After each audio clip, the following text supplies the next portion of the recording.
questions. Today, I will be teaching you how to organize hair accessories using the Konmari method. Is your room a big mess? Because mine was.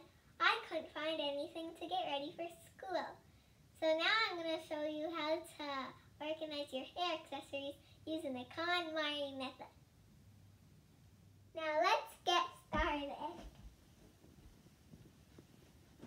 First, my clips were all jumbled up in one bin like this, and then I sorted them in colors.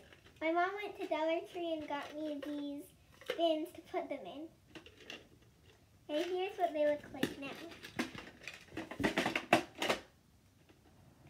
I did the same with hair ties.